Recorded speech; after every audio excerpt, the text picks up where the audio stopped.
Hi there, I'm Poetus Mbali Shabange. It's time for our passage Bible scripture reading. Yebo! Yes! Aha! We are going to read it in Zulu and in English. It reads as follows. We are going to read from the book of 1 Thessalonians chapter number 5, verse number 1 to 11. Be blessed. Ithi kepha ngezinkathi nangemizuzu bazalwane anisweli ukulotshelwa. Now, brothers, about times and dates, we do not need to write to you. Verse 2. For you know very well that the day of the Lord will come like a thief in the night. Ngokuba nina uqobo niyazi kahle ukuthi usuku lwenkosi luza njengesela ebusuku. Verse 3. While people are saying peace and safety, destruction will come on them suddenly as labor pains on a pregnant woman, and they will not escape. Nxa bethi ngokuthula nokuhlala kahle khona ukubhujisa kuyabazuma njengemihelo ifikela okhululeyo abasoze baphunyuka. Verse 4. But you, brothers, are not in darkness, so that this day should surprise you like a thief. Kepha nina bazalwane anikho ebumnyameni ukuze lolu suku lunifice njengesela. Verse 5. You are all sons of the light and sons of the day. We do not belong to the night or to the darkness.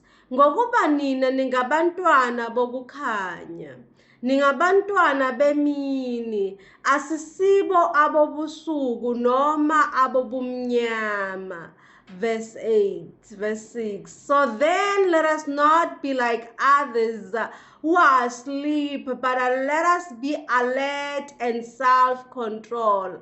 Ngalokho ke masingalali njengabanye, kodwa masiqwashe siqonde. 7. For those who sleep, sleep at night, and those who get drunk at night. Ngokuba abalalayo balala ebusuku, nabadakwayo badakwa ebusuku. Verse 8.